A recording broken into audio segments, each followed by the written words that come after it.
सुप्रभात बच्चों। मैं आपकी हिंदी की अध्यापिका आशिमा महाजन आज नए पाठ के साथ आपके सामने प्रस्तुत हुई हूँ।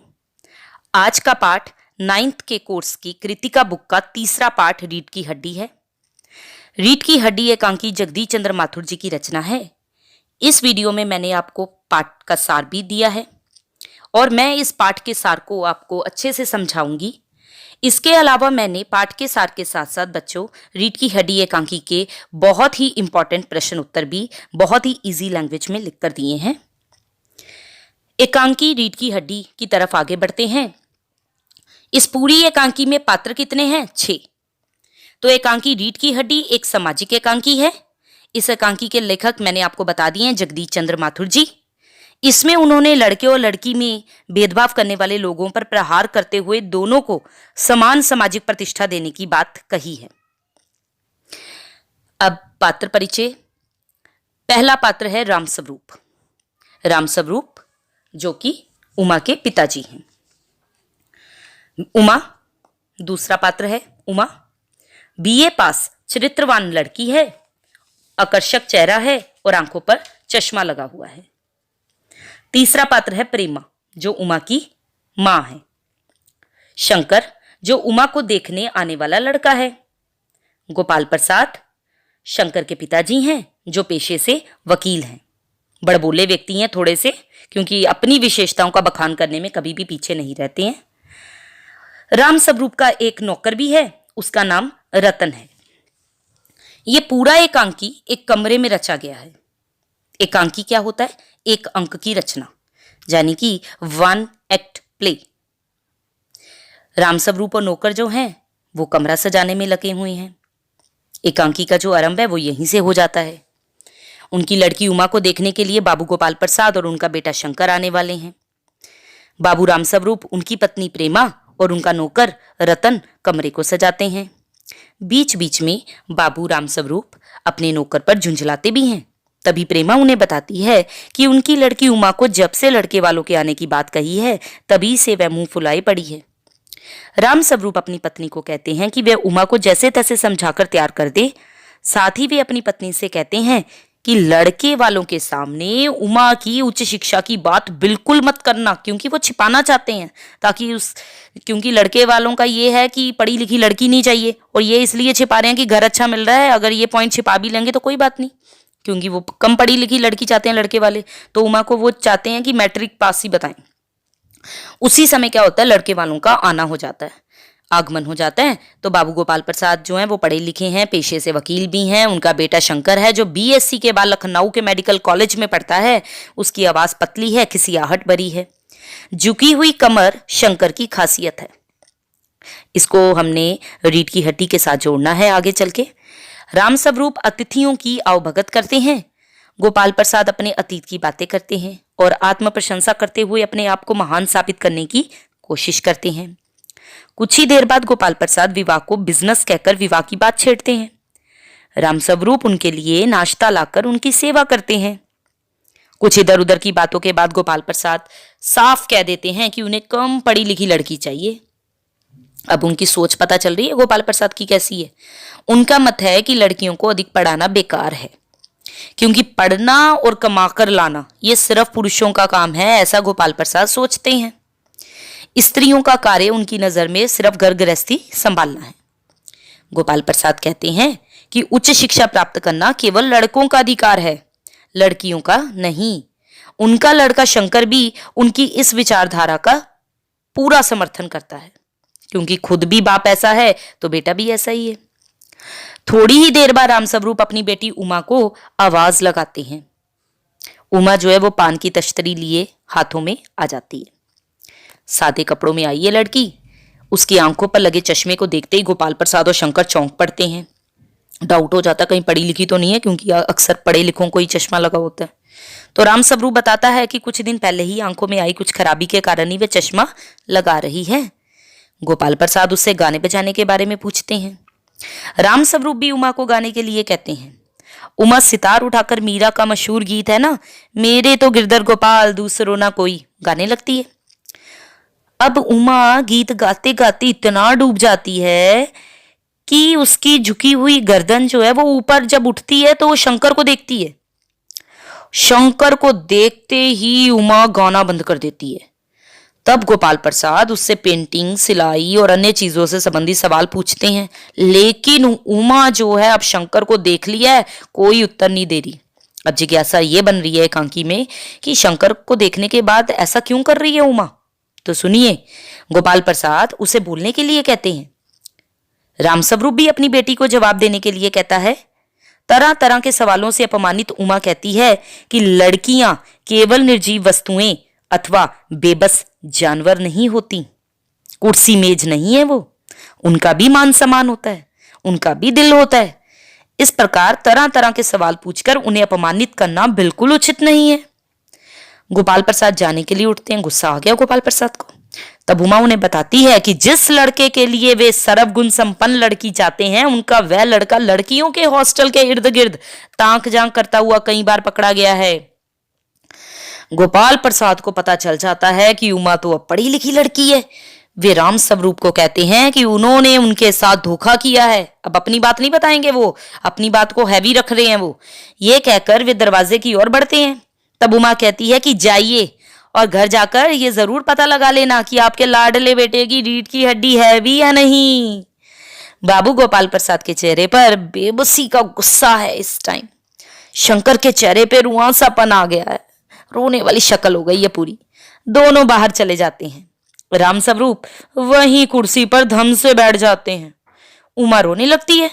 घबराई हुई प्रेमा वहां पहुंच जाती है। तभी उनका नौकर रतन भी वहां आ जाता है और वो तब से गया हुआ अब आया है। जहां पर नाट एकांकी शुरू हुआ था तब मक्खन लेने गया था, वो चले गए।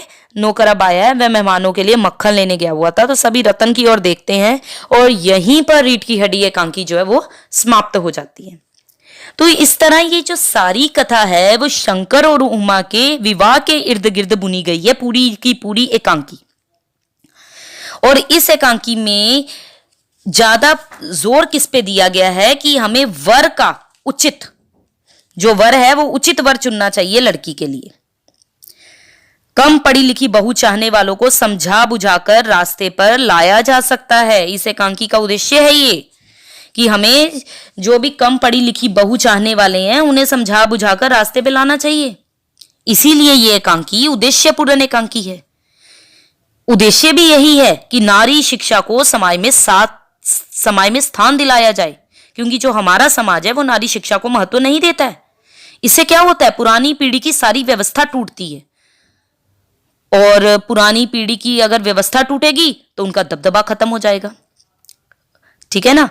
इसलिए आज इस एकांकी में रामस्वरूप जैसे पिताओं को यह सीख दी गई है कि वे बेटी की शादी के नाम पर कमजोर ना बने, बल्कि जो भी सिचुएशन है उस सिचुएशन का सच्चाई से सामना करें। करनी होगी किसी को तो कर लेगा, नहीं करनी होगी तो नहीं करेगा। शंकर और गोपाल प्रसाद पर भीषण चोट करना भी इस एकांकी का उद्देश्य है। तो ये थी हमारी एकांकी रीढ़ की हड्डी। एक हास्य एकांकी भी है और व्यंग्य एकांकी भी है, सामाजिक एकांकी तो है ही है ये। और रामस्वरूप और उसकी पत्नी प्रेमा जो हैं, उनके जितने भी प्रसंग इस एकांकी में आए हैं वो भी सारे हास्यजनक है। जब पति बार बार पत्नी को मूर्ख कहता है, ग्रामोफोन कहता है, पत्नी का स्वयं को मूर्ख मान लेना, ये सब हास्यजनक प्रसंग है। और एकांकी का अंत भी व्यंग्य से ही होता है, जब उमा गोपाल प्रसाद और शंकर को आड़े हाथों लेती है।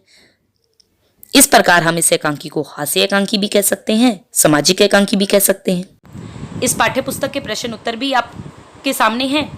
इन पाठ्यपुस्तक के प्रश्न उत्तरों के अलावा मैंने आपको कुछ इंपॉर्टेंट क्वेश्चन भी दिए हैं जो आज तक आपके एग्जाम में आते रहे हैं और आते रहेंगे। अब ये एकांकी यहीं पर खत्म करती हूँ और आपको मिलती हूँ बहुत जल्द एक नए लेसन के साथ। तब तक गुड बाय, धन्यवाद। उम्मीद करती हूँ आपको मेरा ये वीडियो बहुत पसंद आया होगा, तो लाइक जरूर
है।